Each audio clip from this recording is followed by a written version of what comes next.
When you see Wisdom the Gamer, hey, hey, we hate. When you see Wisdom the Gamer, when you see Wisdom, when you see Wisdom the Gamer, hey, hey, when you see Wisdom the Gamer,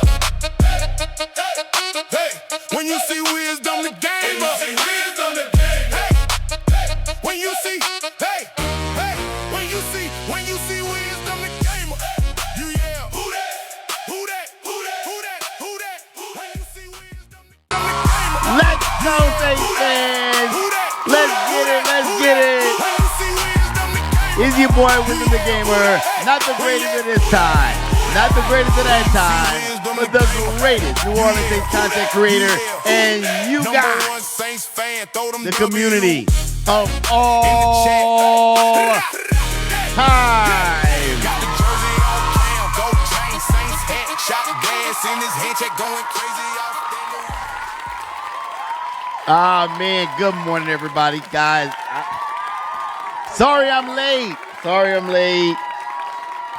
Oh, man, had some stuff going on. Sorry I'm late, guys. Good morning, Ms. Lou. Good morning, Charlie. Good morning, Chris. Good morning, Sugar. Good morning, Gina, Mike, Sugar, Rick, Chris, everybody, Greg, Jenny, guys, the list goes on. Pop, thank you guys for coming through. Let's go. All right. Big shout out to our sponsor, NOLA VIP Cruises, the only place you can cruise to the Saints game. Let's see here. Angela, Morgan, look, good morning, David, Stefan, what's going on? M, Trudy, good morning, guys. Ah, man, okay. Last night, I sometimes I watch other people's podcasts, just a little bit of it, and I was watching one, and it seems like a bunch of Saints content creators are saying that the Saints fans are overhyping Tyler Shuck. That is the word. The word is that Saints fans are overhyping Tyler Shuck. I hope they don't get disappointed by this season. I'm hearing all this negative stuff. Actually had me stay up pretty late listening to that. And I don't know, man, what it is. They have some people, and I'm not going to say the content creator's name because of what I'm about to say about him, so I'm not going to say his name. But this particular content creator, to me, has hurt himself a lot because he was one of the guys who rode this Jameis Winston thing. And I thought when I watched it that he rode this Jameis Winston thing all the way to the demise of his content career. He was one of the people that were hooping and hollering about how unfair Jameis Winston was being treated on his podcast. When to me it was more than just that. I mean, I would sit there, Arlene, and I'd watch him bitch and moan about Jameis Winston as Jameis Winston was actively throwing interceptions. And I always thought, I was like, man, he's going to die on that hill, because you could see his community wasn't feeling that. They were like, wait a minute, not everything is racism or bullshit. It's about playing. How good do you play? So I saw him get angry with Andy Dalton. I saw him get angry about just about every quarterback we had after that. It was always a problem. Then now it's Tyler Shuck that he has a problem with. And now we're overhyping Tyler Shuck. And I'm just sitting there. He said, put that content creator on blast, Wiz. Yes. Ah, man, I really don't want to do it to him, by Miss Lou. I don't. But I don't want to do it to him. I really don't. He said I was mad at Andy. Terrence, you're mad at Andy Dalton too. I wasn't on that same boat with him because I was the Taysom Hill guy. So I was always like, I thought Taysom should have got the shot. And I thought Taysom should have got the shot because I'm about what I thought was fair, right? And I'm going to tell you what I mean. I thought Taysom Hill should have won the quarterback competition or should have gotten the first shot to be the starting quarterback because Sean Payton said it. So I'm all about keeping your word. You're telling everybody that Taysom Hill is the heir apparent to Drew Brees, right? Give him that shot. He didn't. He put him in a quarterback competition with Jameis Winston. And as you know, it started a lot of racial stuff, and I was like, are we playing football? What are we doing? What is this? And that's what kind of annoyed me because I'm like, that where does that have to do anything with what Sean Payton said, what Sean Payton didn't do? It was just me. I just felt that way. I felt like that's the fan in you speaking. It is, but Terrence, I didn't deny that. Terrence says the fan in you. Yeah, I didn't deny that. I just wanted it to be fair. You said that's the heir apparent.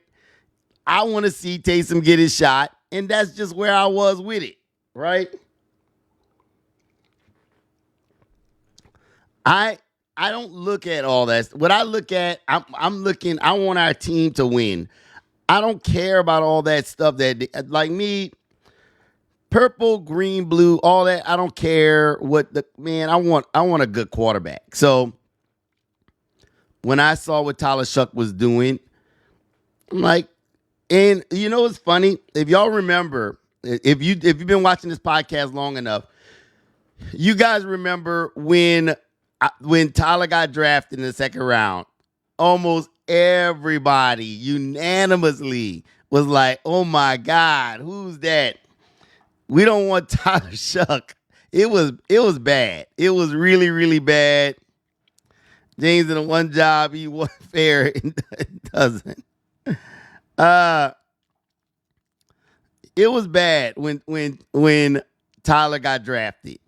I started getting videos of Tyler throwing interceptions and all the bad stuff. And they say the tapes were funny as hell. And it was two groups. He got hate from everywhere. Tyler got hate from everywhere. He got the hate from the We Want Shador Sanders group. And he got hate from the We Wanted Jackson Dart group. He couldn't survive it. It was so bad that he had to go out in the media and say, hey, I don't even know why I'm getting all this hate. I would die for you guys. How many of y'all remember? Put a one in the chat if you remember him saying that. If you remember him saying, man, I would die for you guys. That's how bad it got for Tyler in New Orleans for a while.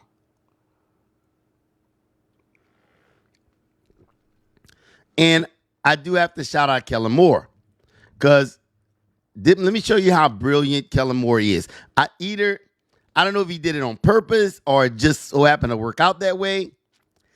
Good morning, Sway. He saved Tyler Shuck from us. He did. Not letting him start. Saved them from the angry mob.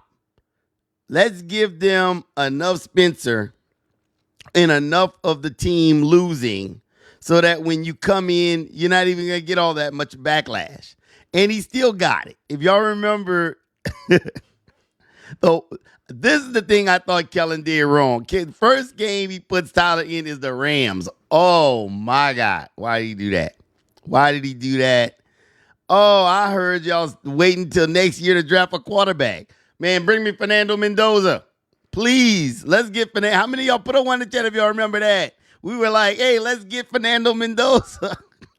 I was there too. I was like, let's see. Let me see. I was watching Fernando Mendoza highlights again. How can we move up in this draft and get us a quarterback? That's how bad it was when we played the Rams. Then he started to catch a rhythm. I believe that too. Renald, there's so much to unpack with that. Renald said AK was his running back. That's what screwed up Spencer Rattler. But we were all looking for a new quarterback. Then he started to win. And it doesn't matter the competition because you look at it and say, oh, but he beat the Panthers. Well, the Panthers win the playoffs. Oh, he beat the Bucks, but the Bucks win the playoffs last season. You know what I mean? So it doesn't matter. What I saw is the same thing I was defending Tyler from when I got those videos when he got drafted. If y'all remember, anybody watch our podcast, I said it when I saw the videos you guys sent in of him throwing interceptions. I went back and I watched everything just to be, because I have to be fair. Like, I can't just go on that. And I'm watching this and I'm like, this dude have an arm. Like, I'm watching it. Then I went to training camp. And it's hard for you to pull the wool over my eyes because I'm watching everything. So, yes, I'm watching Spencer Rattler, like I said before, go like 18 to 20, right? But he was nickel and diming down the field, if you know what that means. He was here, a little short here, a little dump off there. And he was complete. He was more complete. He was completing more passes than Tyler Shuck. Tyler Shuck was like 14 to 20. But in those 14 to 20, he might have had 2 or 3 touchdowns because he was bombing it to the end zone. And I remember thinking, I was like, yeah, Spencer is more accurate throwing across the field, but that would have been 3 touchdowns. You know what I mean? So I'm thinking game.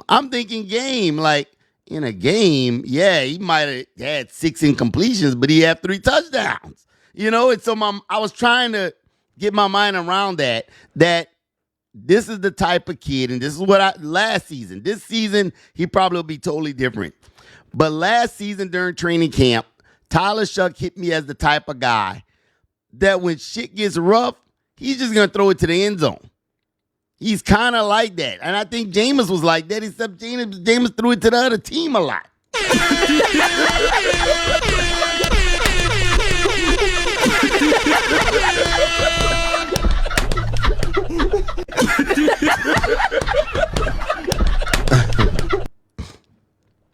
So I was like, man, if he can pull it together with that arm, I just kept thinking that. And the reason I'm going to tell y'all, let's put 100 in the chat. We're going to keep it 100 this morning. We're going to keep it 100 this morning. Put 100 in the chat. Jeanette, good morning, Jeanette. Type 100 in the chat. We're going to keep it 100. I'm going to tell you,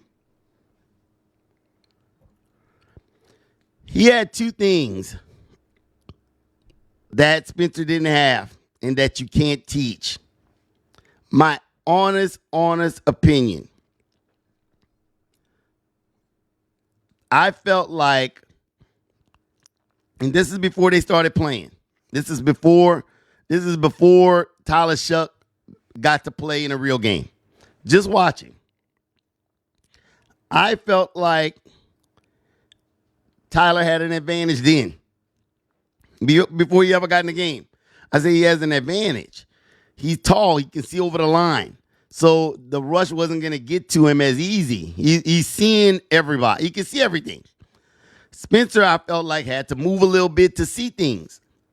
Tyler could just see it. He's tall. He just stand up and he could see it. Then I also saw that he was willing, like I said before, to throw bombs to the end zone. If you guys, I swear, there's got to be some of you in here that used to watched our podcast when Tyler was doing that, where I told y'all this dude was releasing bombs without stepping up. And I'm talking about Drew Brees. I didn't even see Drew throw a pass like that where he didn't have to step up in the pocket. This kid's arm he would step back and he would just release a bomb to the end zone just off the wrist. And I remember thinking this because I was with my son when we were watching it. We were all watching it. We were at training camp. And my son is not a Saints fan. A lot of y'all might know that. He's a Patriots fan. I'm trying to get him back up. Do you know the funny thing about that is he is coming back around to the Saints after years of loyal patriotism. Pun intended. Because he likes Tyler Shuck. He likes Tyler Shuck. He liked Tyler Shuck in training camp when he watched him, and he liked him once he got in the game. And he was one of the big believers telling me, nah, like, because he's a football purist. And he was looking at it, he's like, that dude got an arm. He's like, y'all say that quarterback got an arm on him. That's all he kept saying throughout the training camp. Like, bro, he got an arm. Like, you know. And that stuck with me. If you could teach him all the intermediate stuff, shoot. And he got in, and when he got in trouble, exactly what we saw him do in training camp is what he did in the game. After a while, he's just like, to hell with the plays. Chuck it to the end zone. Let's try to get touchdowns. And what came of that? Chris Olave started having a field day with touchdowns. He started throwing to wide receivers we didn't even know. You know, we didn't even know their name. And they were catching touchdowns in the end zone. Because it translated to the NFL, that risky, I got a big arm, my receiver's faster than yours, and I know it's going to translate again this year. It's going to be the same thing. So I'm not like everybody else. They can be non-believers if they want to, but I just firmly believe if he can do that with the team we had last season, Joseph, good morning, Shane. If he can do that with the team we had last season, he can do that with this team also. Ricky, he can do that he's going to be able to do more with this team. He's spreading the ball like Breeze. Yeah, and like I was saying, guys, he can see the field. That was the only thing that kind of saved him. It was the Tennessee game where he was about to get sacked, rolled out, and took off, and showed that he also has wheels. He has wheels. It's not just I can throw a bomb. I can run. I can see over the defense. And now you're giving him all these weapons. With that being said, Brent, what's going on? Now you're giving him all these weapons. My take on it is it's his game to lose. It's his game to lose, y'all. Like, if Tyler fails now, there won't be an excuse. There's no safety net for nobody, really. Not even for Kellen Moore. Like, you can't blame your O-line. There's nowhere to blame. Can't blame your receiving crew. Can't blame your running back. It's on you. So I get that. Maybe in that sense, we're hyping Tyler up. But I think he's going to be better this. That's just me. I think he's going to be better this year. I will. I do. All right, guys. I have all the notes came in from rookie minicamp. Put a one in the chat if y'all want to hear them. All the notes. I agree. Give him a chance. Arlene said, give him a chance. Hey, look, I'm giving him a chance. I'm giving him more than a chance. I'm thinking 12 wins at least. Right now, I'm marking us down for 12 wins.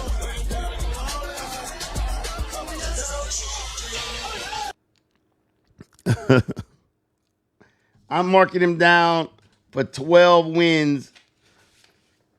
Shalita, Chris, Wiz. We signed Rechsteiner as of yesterday. We talked about Rechsteiner already, Chris.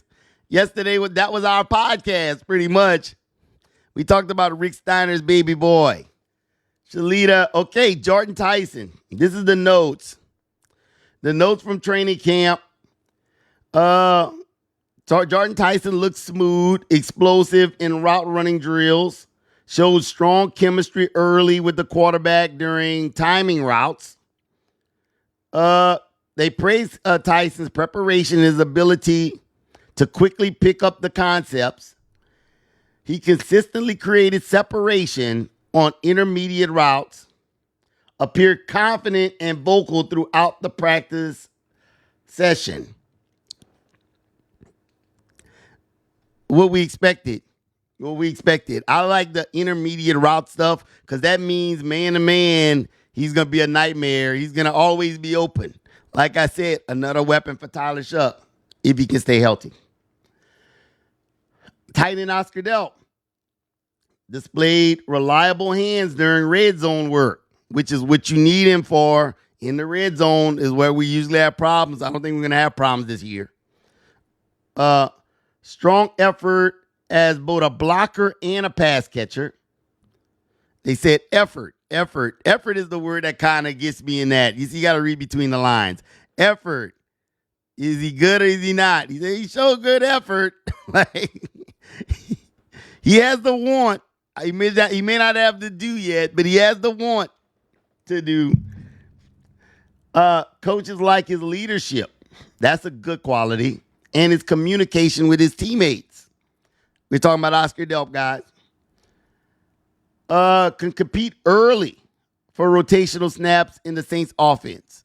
That is also good. Oscar Delp.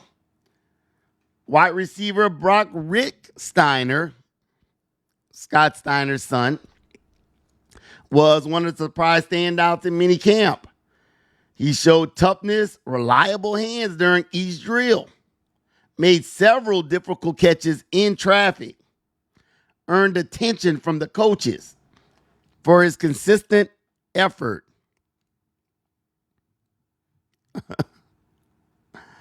All right.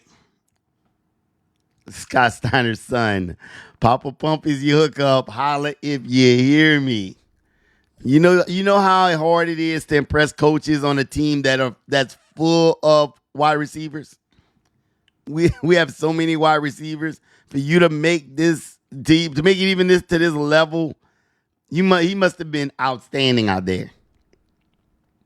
Wide receiver Berrien Brown from LSU. Elite speed. That's all I keep hearing. His elite speed flashed immediately during special teams and offensive drills. He is dangerous after the catch, which is what I love. Coaches experimented with multiple alignments to maximize his explosiveness. That's one of the guys we're going to watch. Put a one in the chat if you want the defensive notes. Y'all want the defensive notes?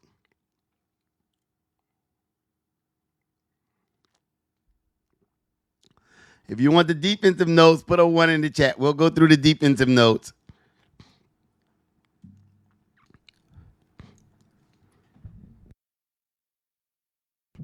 All right. D tackle Christian Miller, our defensive tackle, looked powerful during position drills. Strong first step and physical presence inside. Coaches praised his effort level and motor. Expected to compete for snaps early. Okay, our secondary group. The rookie defensive back showed aggressive ball skills. The communication improved throughout the session. When they say that means our cornerbacks And those guys, I guess they weren't communicating well at the beginning of camp, and they got adjusted as camp went on. Saints coaches emphasize physicality and discipline in coverage. Need to make them stay in their spot. Hey, do your job. Stop trying to do everything. And that's hard to do, guys. When you're fighting for position, especially because on defense or in any position, but especially defense, Brandon said 11-6. It's hard to not want to do everybody's job to impress the coaches. Sometimes you feel like you're sitting in your spot and they're not throwing a ball your way. Everything's not coming. You don't get a chance to show out to get a job, so you start doing extra stuff. So I can understand that. Pass rush group. High energy, one-on-one periods. Coaching staff focus on hard usage of leverage. Several undrafted players flash potential during the edge drills. Essentially, we still don't have an edge rusher. What I do like that, Kellen, let me finish these notes right quick.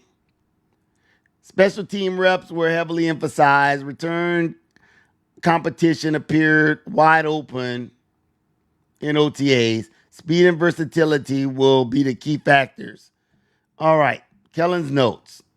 We want smart, competitive players that love football. This is the beginning of building our identity.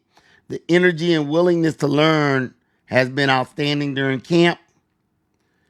What he was looking for, fast-paced offense, attention to details, player development, competition at every position, building team chemistry, the undrafted free agents to watch. The guys that Kellen said you need to watch, well, not Kellen, that everybody was there said that you need to watch that were undrafted. Defensive end, Michael Hellman. Cornerback, Deshaun Jones. D-tackle, Keyshawn Silver. D-tackle, Jay Suggs. Offensive tackle, Alex Wolskin. That's a crazy name. Wolskin, whatever. Let that go. And kicker, Mason Shipley. The rookie mini camp winners, the guys that probably gonna get a job, that look the best. These are the guys that look the best during camp. They have a job. Jordyn Tyson, obviously. Oscar Delp, Barack Rechsteiner, Christian Miller, and Barian Brown. So strong. Biggest storyline moving forward. Blah blah blah blah blah. Whatever. Okay. What I like that Kellen Moore did do, and he did it well, was he invited everybody to his camp. He invited everybody. Like, Kellen said something that I really thought was interesting before camp. LaShawn, what's going on? Drop those who that's in the chat. Let me see who I missed this morning. Brent. He said something that I like. Kellen said, they were like, Kellen, why did you invite so many people to try out for this team? We had every position, had players trying out. He wanted everybody. But because Kellen has this philosophy that I think I have that too, where he feels like all the best players aren't always in the best situation to be seen. So there's always going to be that diamond in the rough. He said he don't want to miss anything. So he wanted to see all these guys because you don't want to miss something because they may be that guy you just don't see. Hey, Crystal, good morning. They might be that guy that for some reason, he didn't enter He wasn't playing for one of the big teams. He didn't get a lot of TV time. That is how you find those guys, you know? And just because we didn't pick a superstar edge rusher in the first round doesn't mean that there may not be a superstar edge rusher somewhere that we haven't looked. Same thing for cornerback. Same thing for all these positions. And I like that. I like what he's doing. I like what he's doing. I like that philosophy of trying to find those diamonds in the rough. But I hear a lot of y'all saying I'm thinking, look, like I said before, I'm thinking 12 games. I'm thinking 12 games. 12 games, the Saints are going to do it. That's kind of my number. My number is 12 games, and my number is 12 games because I know there may be that 2 or 3 game, let's get to know each other. May not come off firing right away. Keep in mind, guys, this is a new team. Most of these guys hadn't played together. So they have to learn each other. It's a learning process. Charlie with 500 stars. Y'all hashtag Charlie in the chat.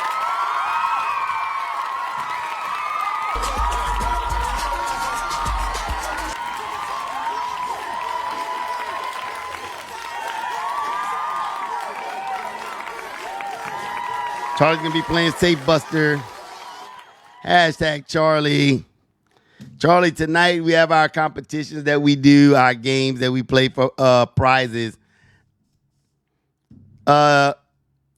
If you 500 stars or more, you qualify to play those games tonight at 6:00. Our podcasts are a little different from morning to night. Y'all know that. What we do in the morning is more like your traditional podcast with a twist. And at night, at night, I'm going to tell y'all, I drink coffee during the morning podcast, right? During the night podcast, I got a Michelob Ultra or some mixed drink because the wild crowd comes out at 6. My wild crowd is at 6:00. It's more of a party than it is a podcast at 6, guys. So if you've never experienced our 6:00 podcast, come check it out. It's more about just having fun as Saints fans than your traditional podcast.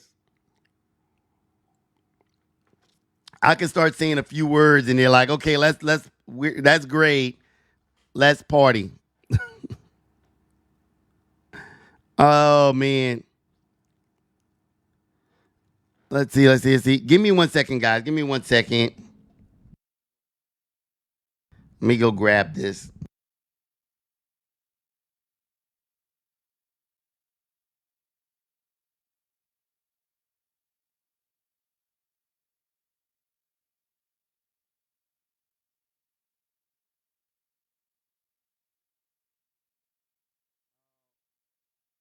All right. So what's going on with KC? He said, I got some numbers. All right, man. So the other thing, I believe in Jordyn Tyson. Oh, I want to answer some questions. One of the questions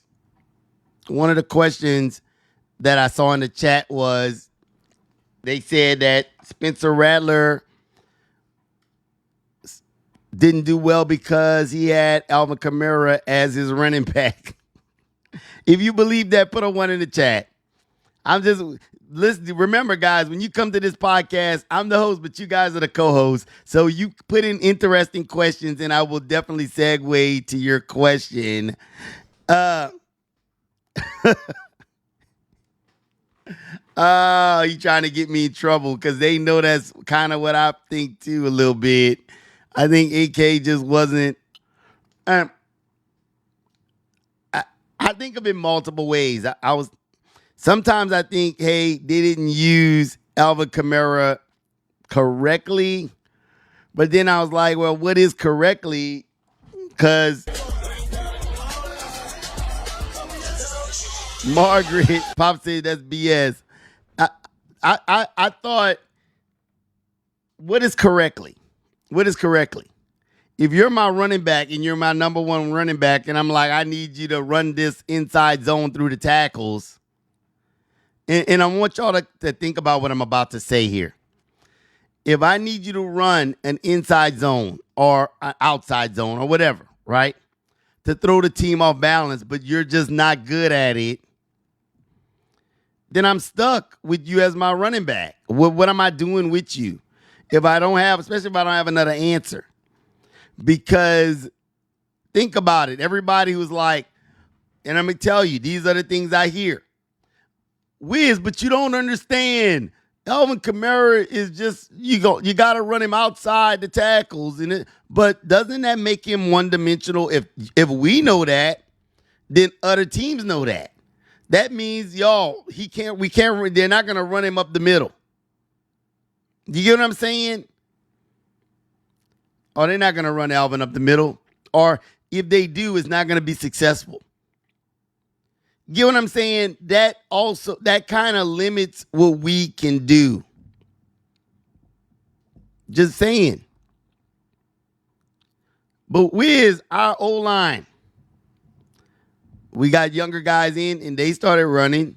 They were starting to find some success. Cesar Ruiz can't block traffic, so we're going to replace him. But outside of that, our Audrey Estime found a way to run the ball. Devin Neal found a way to run the ball. Brent said, yeah, they put him in the exactly. And that's something else you have to consider. Alvin Kamara has been in the league he's been a starting running back for at least 10 years, right? Everybody knows what Alvin Kamara can and cannot do. And sometimes you just gotta admit, at this point in AK's career, does he want to? Does he want to grind it out? The dude has made a lot of money in the NFL. Does he really want to grind it out with these guys who are still hungry? You just got to think about it. If we become one-dimensional, it's easy to beat us. They knew when AK was in there with Spencer Rattler that there was no way that the Saints was going to win a game by running the ball. Y'all know that. Everybody knew that in the league. Just understand, when you're one of the worst teams in the league, it is obvious you cannot run the ball. You can't. That's one of the criteria for being one of the worst teams in the league. You can't run the ball to save your life. There's no threat of a running game. I love AK. And everybody knows that. And AK, I wanted AK to be the starting running back over Mark Ingram so bad, people got mad at me. But I'm a realist, and I had to come to terms with he's not no more. And can you expect him to have that? All these years of grinding on this team. I saw so many seasons where Alvin Kamara just looked like he didn't want to be there no more. Okay, season's over. The minute he knew we weren't in the playoffs, it was like, oh, well, moving on. I'm going to sit this out. If I'm just being petty, some could say Alvin Kamara is just as responsible as Jawan Johnson for Spencer Rattler not having a job right now. Just saying. Because Tyler comes in and he gets these running backs that's moving the ball, which made it a lot easier for him to pass the ball. Put a 1 in the chat if you agree with me. It might have just been, I don't know, guys, it might have just been a coincidence that the minute AK goes down, this team starts to win 5 games.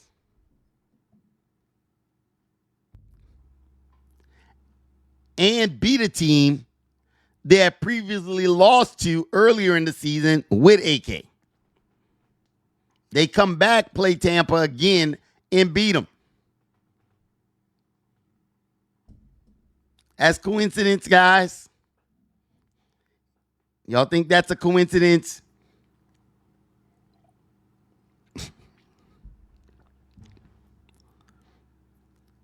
You got to give Tyler Shuck his credit, but I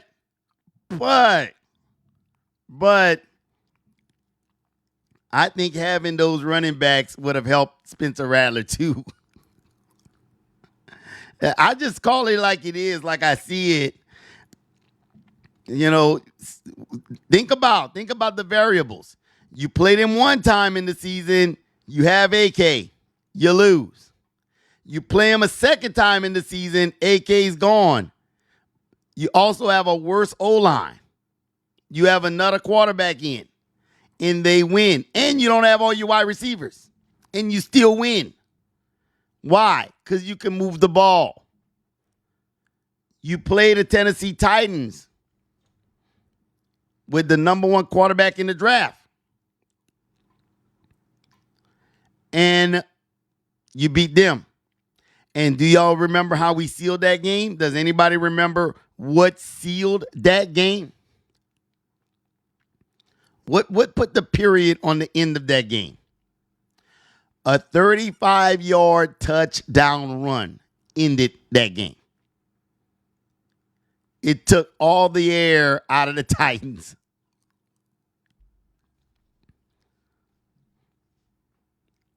Just saying. So you're telling me we went out and got a better running back this season and better blockers, better run blockers, and we're going to lose a bunch of games. The mat just ain't matting to me. So we went and got a better running back. We went out and got a better O-line, and we're going to lose a bunch of games. I have a hard time believing that. I'm sitting on 12, guys. 12 wins.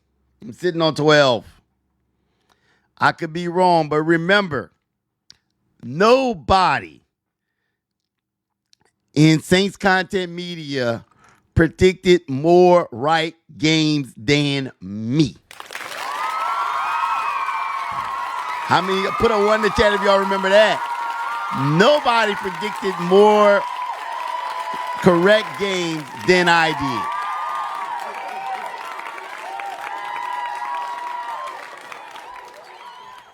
Nobody did. And I'm predicting about 12 wins. If I come short of that, 11. But 12 is kind of where I'm at. 12 is where I'm at. And I mean, 12 is on my low end. Because I could think more than that. I'm just kind of trying to stay safe. But boy, if we start off firing with 2 or 3 wins early, oh my God. This is not the Derek Carr team where we win 2 games and then we lose 7. They're not built like that. If we win 2 or 3 games early, oh my God, I might change my numbers if we win. Because the games I think we're going to struggle with is the early games. Yep, I called almost up with most of them. Did I get anyone wrong? I don't know. But I got us set to maybe lose a few early ones. Maybe like, in the first 5, might lose 2 or 3, maybe in the first 5 games, and then we're going to get going. But if we don't even do that, wow. If we come out those first 5 games with a winning record of after 5 games, it's over with. It's over with. If we come out our first 5 games and we're 3-2, it's over with. It's over with. That means we survived the worst part of us getting acclimated. It's over with. Oh, man. All right, guys, we haven't gotten the star party started today for this podcast. We went 4 in a row without AK. And it's hard, man. People don't want to hear that, though, Gilbert. You're right. People don't want to hear that because we love AK. But I ask everybody, what do you love more? Do you love AK or do you love winning? Do you want to keep Alvin Kamara or do you want to win? That is the question. It's great. I love AK. You love AK. You want to keep AK, that's fine. But the question becomes, do you want to win? Do you want to win? You know? Or do you want to cheer AK, AK, AK, and then have a season like we had last year? And, man, look, I think AK will do well in this offense. Angela with 1,000 stars.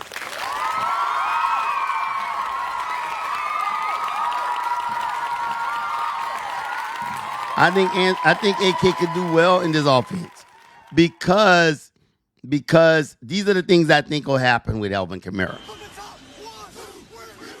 I think y'all hashtag Angela. Oh, hell yeah, 1,000 stars in the chat, y'all. Hashtag Angela. I think Alvin Kamara will do well in this offense, and I think he will because, one, you have now the threat that he never had in years.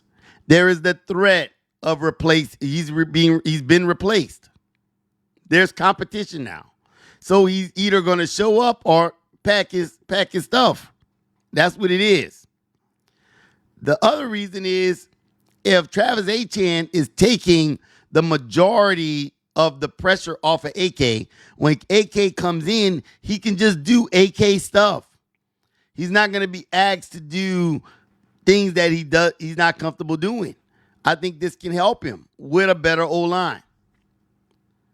The focus needs to get off of Alvin Kamara. But right now, everybody's betting odds that AK may not even make it to June 1st. And we have the people I speak to, we kind of go back and forth because they're on the, man, I think they're going to cut him before June 1st. And sometimes I see that because I could see Kellen Moore just wanting to talk about all these new guys we just talked about. I don't think he wants to talk about Alvin Kamara no more. I think he's getting tired of it. The media is not helping with all these Alvin Kamara questions. I think Kellen Moore is trying to build his team. And put a 1 in the chat if you agree with me. It gets frustrating to talk about the same thing over and over again, the same player. That's all right now. What's happened is when he didn't re-sign Taysom Hill, he didn't re-sign Demario Davis, which maybe they weren't. I don't know. Maybe Demario just jumped the gun. They didn't re-sign Cam Jordan. He's getting less questions about those guys now. It's almost like they're not asking about Cam that much anymore. They're not asking about Taysom. They're not. And he can focus on this team. But there's still the Alvin Kamara thing that he can't really escape. Do you think Travis getting paid $50 million is going to come into play behind AK? Man, look, how does it feel when they pay a guy double your salary? You know, when you bring a guy in and you pay him double what I'm making, then I know I'm expendable. Right, guys? Like, I know I'm expendable. If you're going to pay Travis Etienne $44 million, that means you don't really need me. I mean, everything, it's almost like when you hear Mickey Loomis talk, when you hear Kellen Moore talk, they're trying to tell you, read between the line, dummies. Read between the line. We lying. So we're trying to tell you. We're trying to tell you. When Kellen Moore can't answer a simple question like, does Alvin Kamara have a place? Watch the bouncing ball. Does Alvin Kamara have a place on your offense? And he says, we're evaluating the roster. That tells you something. I'm going to reword that. Kellen Moore, does Tyler Shuck have a place in your offense? Yes, Tyler Shuck is my starting quarterback. Very easy. Very easy. Very easy. Does Chris Olave have a part in your offense? I really think Kellen Moore would cut his eyes at you. Like, are you stupid? Like, that's a dumb question. That is a dumb question, right? You ask him about Tyler Shuck, that's a dumb question. You ask him about Chris Olave, that's a dumb question. You ask him about AK, I'm evaluating the roster. Brandon said, I call it a 1-2 punch. We haven't seen 1,000 times Ingram and AK, Pierre and Bush. That, to me, I'm going to tell y'all, the 1-2 punch that you're talking about, they're talking about Travis Etienne and AK working together. That is AK's hope for what will happen. Alvin Kamara has conceded. You can hear when he was talking in his last interview, he's conceded that I think he understands what's going on, and he's willing to be a two-man group with Travis Etienne. The question is, does Kellen Moore want him to be a duo with Travis Etienne? Or does he have something else up his sleeve? And I think he does. I think he does. You don't talk like that about somebody you want. You don't talk like that about somebody you have faith in. You don't speak that way. You don't speak, we're doing roster adjustments.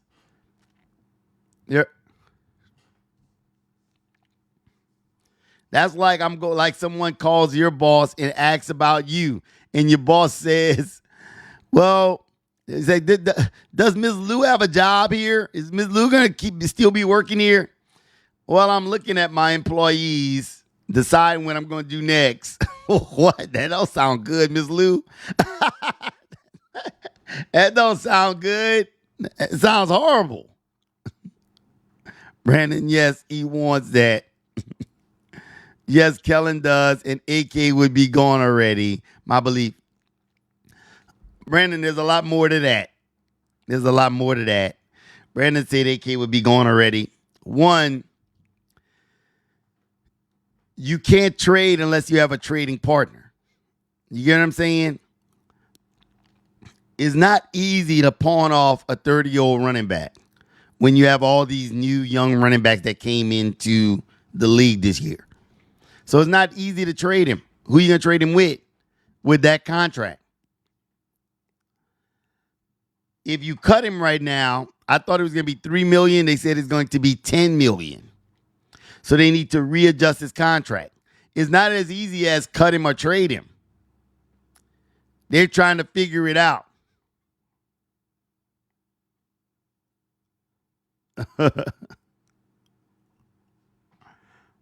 Now, Estimate, I'm going to tell you what Estimate is, though, Brandon. Estimate is hungry. Estimate is hungry. I'm telling y'all, never count out a desperate man.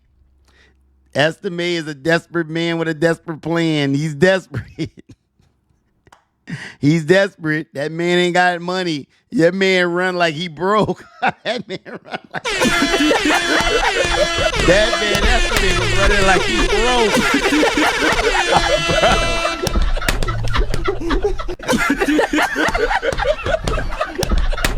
That man running like he get checks from the government. Boy, Audrey Estimate is a dog. I don't even know how. And then I went back after Audrey started doing that. he caught my attention, a lot of people's attention. And I went back and watched his tapes before he got to Denver, and this dude is a dog. Like, we have a dog running back in Audrey Estime. He's one of those guys who fell through the cracks because he ended up on Sean Payton's team where Sean don't run the ball a lot. Sean loves to pass, so he ended up on that team.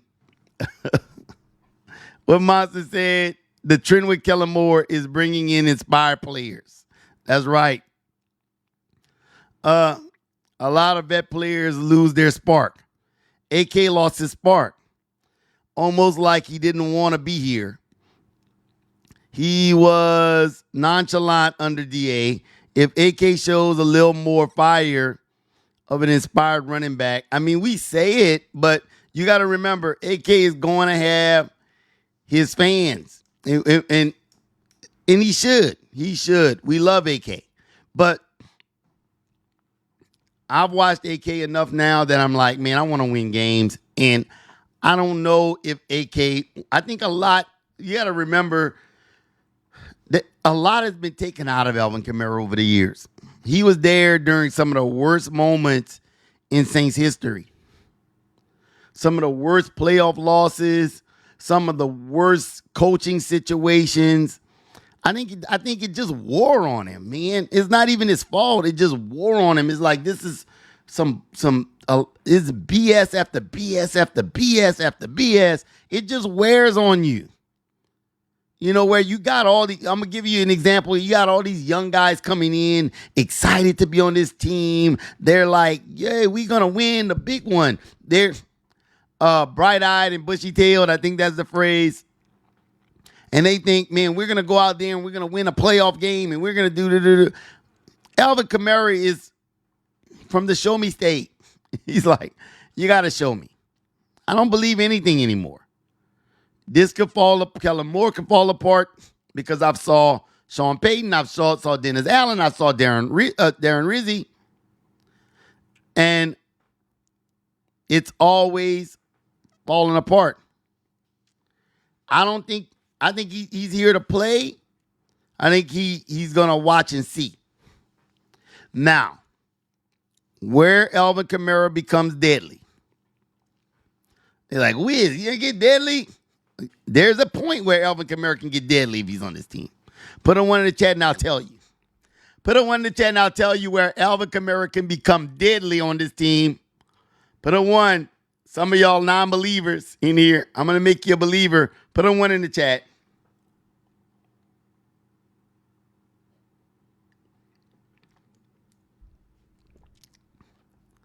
Want to know where Alvin Kamara becomes deadly?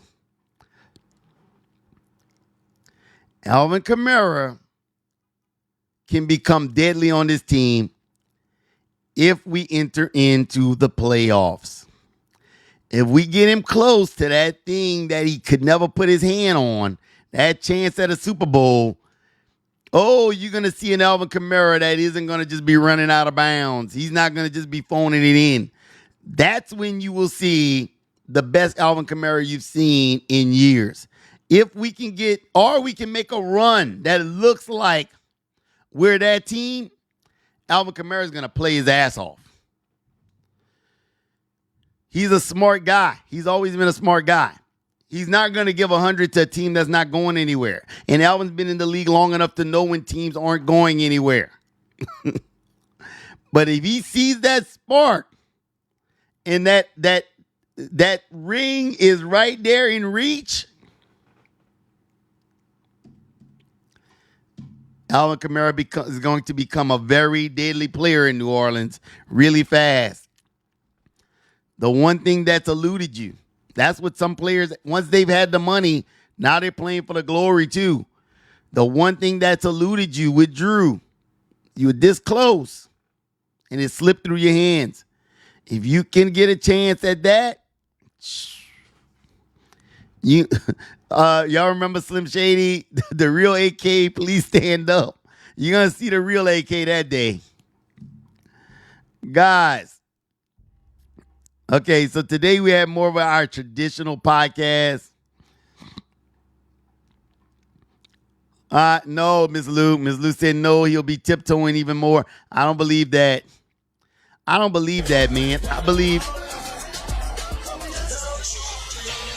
don't believe that. I believe when you were so close to something that you could touch it and you don't get it. Remember, y'all remember, how many of y'all remember the no call? Alvin Kamara's watching this. He's one game from a Super Bowl. One game. You know that the energy that took out of him, one play pretty much took that Super Bowl from him. Even when you hear him talk about that, you can tell that still stings. He was that close.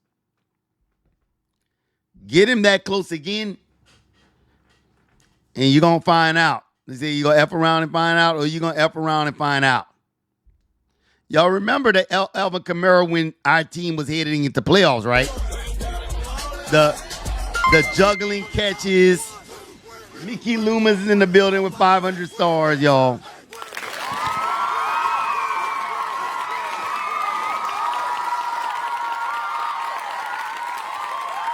Mickey Loomis said the first podcast where Wiz don't talk shit about me. Oh, yeah, y'all. Mickey Loomis sucks. I forgot.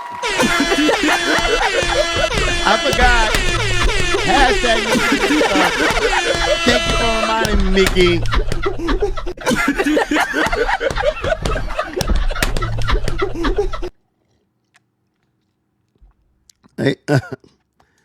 He said the no call took the energy out of the dome. Yeah, you get him there again. And it becomes bigger than just money. That's legacy. How many of y'all don't think that Alvin Kamara wants Super Bowl winning NFL player Alvin Kamara? You don't think he wants Super Bowl next to his name? That's what you play for. As a little kid, you want the money, but you want the glory. That's what you play for.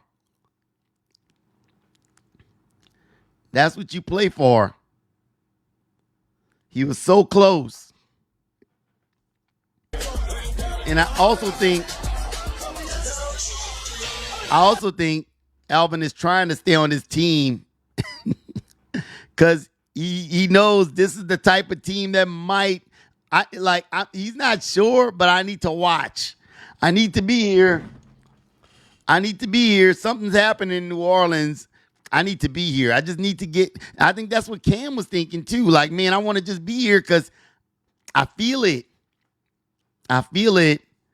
This young head coach is doing some stuff. We feel it.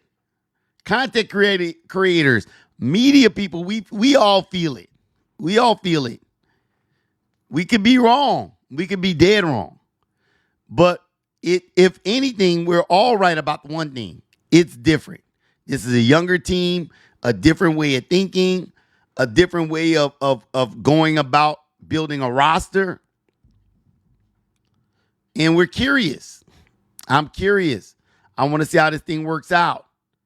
Gone are the days of let's get a guy that maybe can get the job done.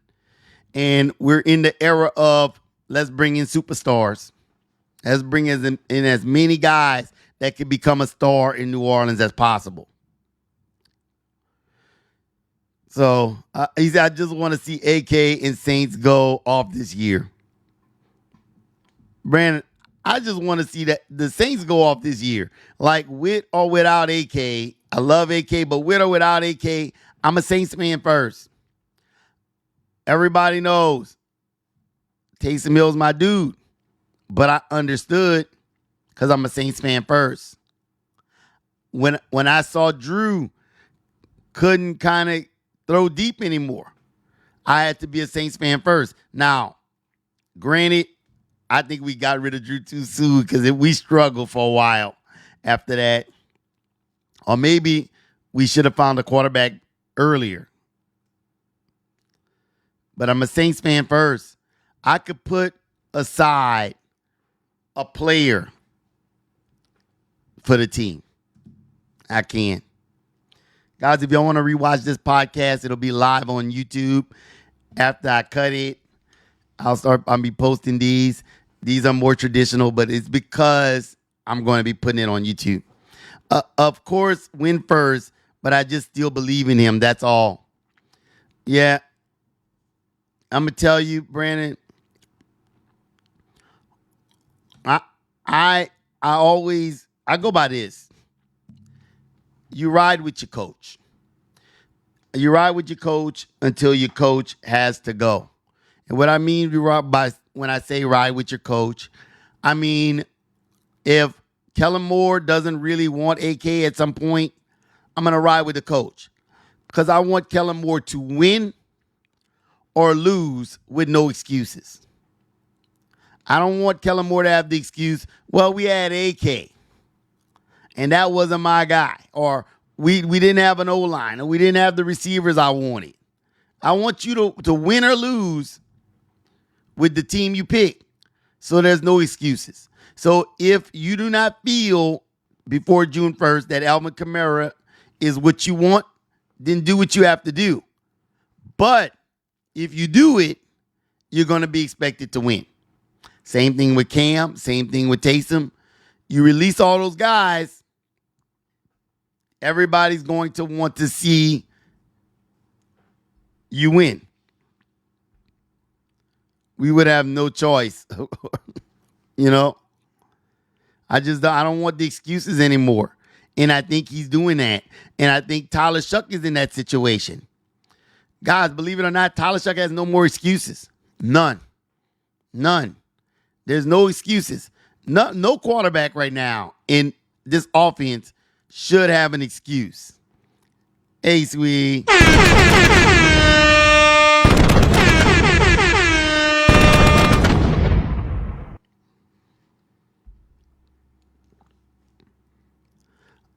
Live and die with your family and your team. Kool-Aid might be a problem in the playoffs. Now, put a 1 in the chat if y'all want to talk Kool-Aid McKinstry. If y'all want to talk Kool-Aid McKinstry, put 100 in the chat. Because every time we talk about Kool-Aid, I have to keep it 100 about Kool-Aid. If y'all want to talk about Kool-Aid McKinstry, put 100 in the chat.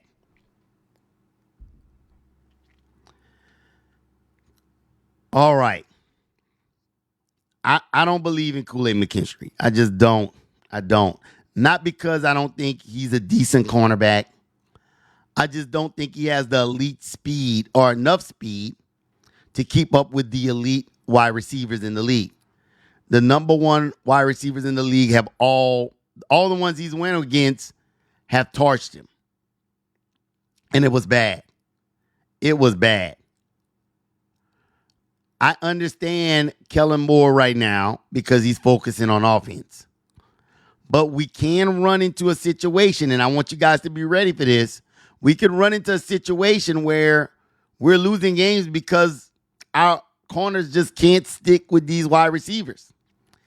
And I do see a scenario where 2027 we go all defense and replace all those guys too. I think Kellen did it in steps. I think this year was offense. Offense. Rebuild our offense. I think the following year will be defense. I think that is our Achilles heel. Is going to be our secondary with Kool-Aid McKinstry. Our corners. I say our secondary. I don't think our safety we're going to be okay. But our corners, I think that's our Achilles heel. I think they know that too. Hopefully, Brandon Staley can mix up defenses enough to confuse teams enough to get away with some stuff. Brandon said, I agree with. That's kind of where I see it. That is our weakness. And that would be the thing that would hold us from being successful. Guys, I love you guys. Sorry for getting on so late today. I'm sorry I got on so late.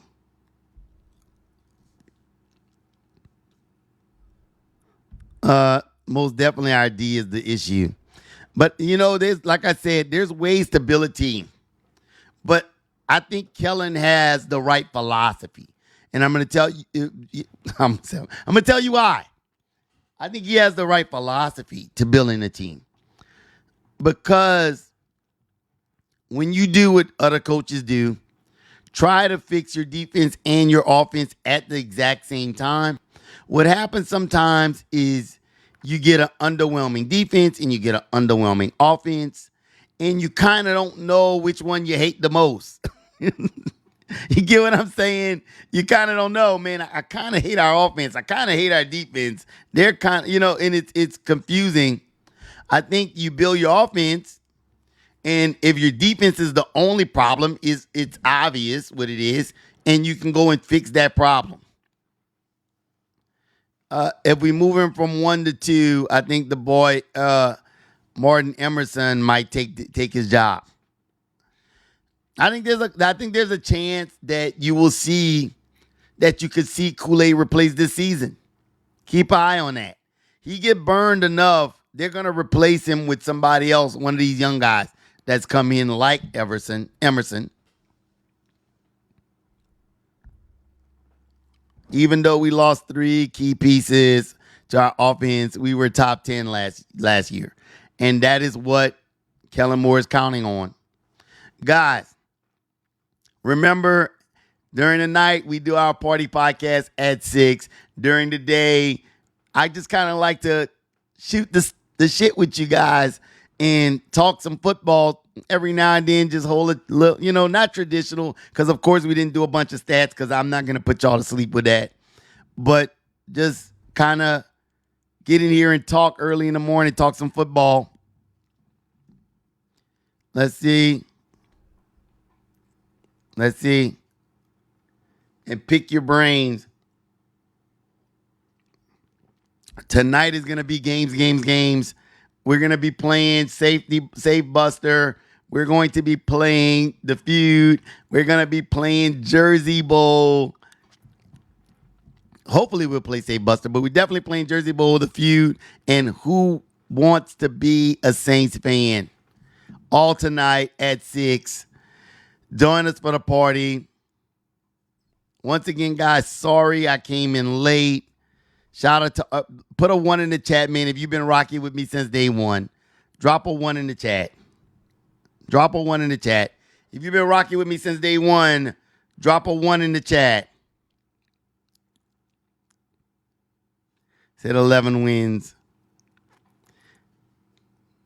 Whoever shot that star, thanks for the star.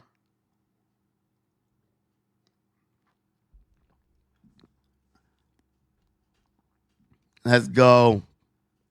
All right, Saints fans, let's go.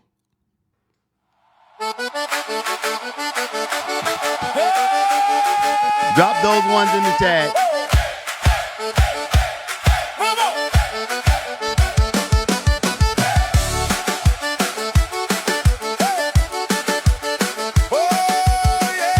We got Renault from the 337 in the house.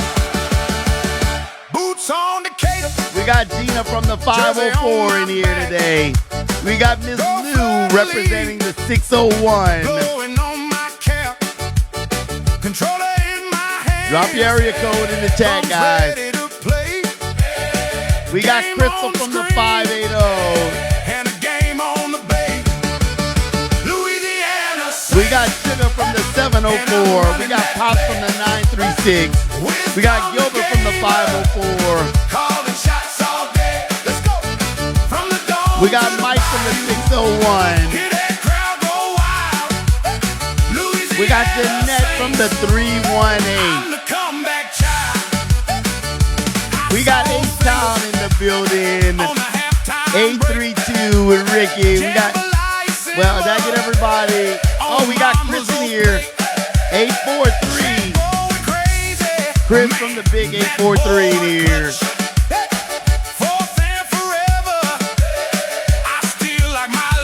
We got Shonda. We know where you from. Bryce. We got Bryce from the 951.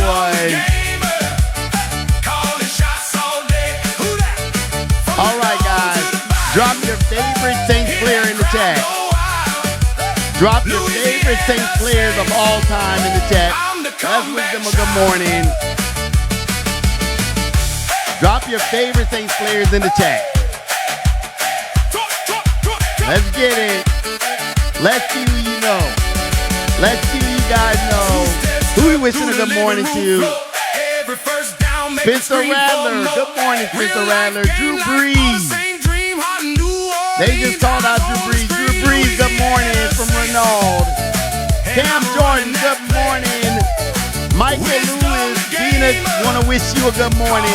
AK, Sugar's in here wishing you a great morning.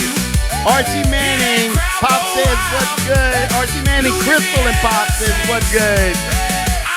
Crystal Lave, Roman Harper, Will Smith. Chris wants to shout out to Mario Davis.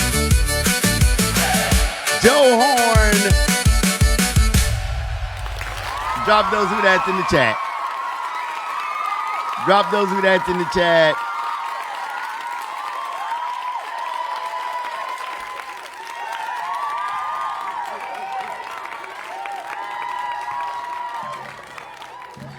Guys, so a lot of y'all know one of our group managers is Ricky O'Neill, NOLA VIP Cruises. Ricky, Tyler Shuck. So yesterday I thought Ricky was going to hit me up about some business. Ricky hit me up. It's like, Wiz, y'all, you can't make this up. You can't make this up. I might not even tell y'all. Put a one in the chat if y'all want me to tell y'all. Put a one in the chat if y'all want me to tell y'all what Ricky did. Ricky hit me up in the chat. They say the greatest content creator of all time. Y'all see Trent in there. Trent wouldn't lie to you. Let's go. All right. So Ricky, I'm saying it, Ricky. If they put enough ones in the chat, Ricky, I'm saying it. If they put enough ones in the chat, I'm saying it. Oh, I need 5 ones in the chat, and I'm saying it. I got 1, 2, 3. I need 5. I need 5 people to type 1 in the chat, and I'm saying it. I'm gonna tell y'all.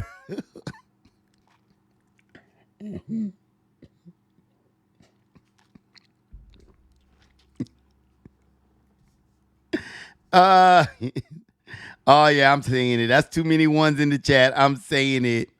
I'm saying it. Ricky. So, Ricky, we're in the middle texting. I guess we're texting business. Where we? And Ricky just out of nowhere texts, "Hey, Wiz, you see the new, you gonna watch the new He-Man?" They had a new He-Man movie.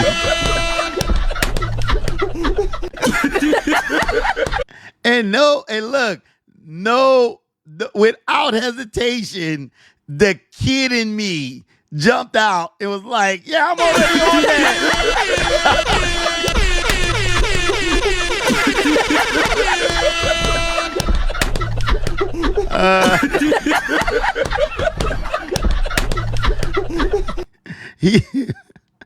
For a second, the kid in me jumped out. I'm like, yeah, shoot, I'm all over that. Oh, man. So, guys, remember tonight, we have Say Buster. We have all the games tonight. It's going to be the Wild Crew. I'll have my Michelob Ultra on chill, ready to go at 6. I know I can't wait for it to come out. I'm waiting on it. I'm waiting on He-Man to come out. Miss Lou, we too grown to be admitting that. Look all...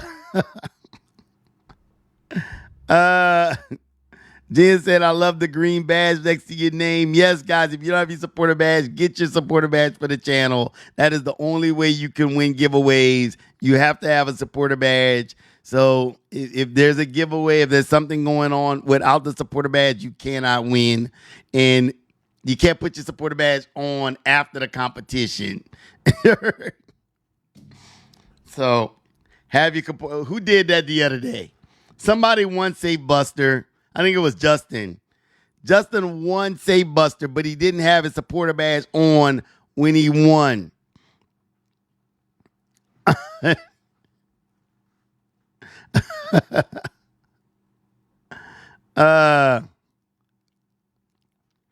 Justin won, but he didn't have his supporter badge. He got one afterwards, though. He got one afterwards. Justin's like, shoot, I would have won. Ah, man. All right, tell him, Chad. Tell him, Chad. Not the greatest of this time. Tell him, Chad. Tell him how we do it. Tell him how we do it. Not the greatest of this time.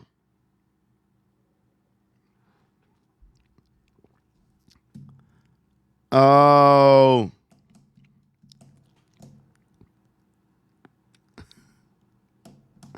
I love playing the feud.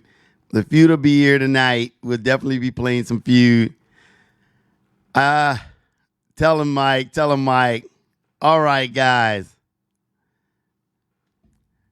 Not the greatest of this time. Not the greatest of that time.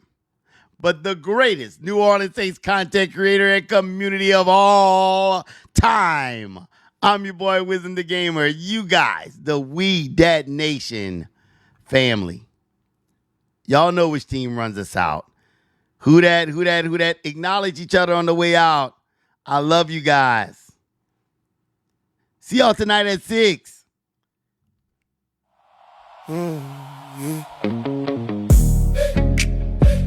And I'm out. Hey, when you see Wisdom the Gamer, when you see Wisdom the Gamer, when you see Wisdom the Gamer, hey, when you see Wisdom the Gamer, when you see Wisdom the Gamer, when you see Wisdom,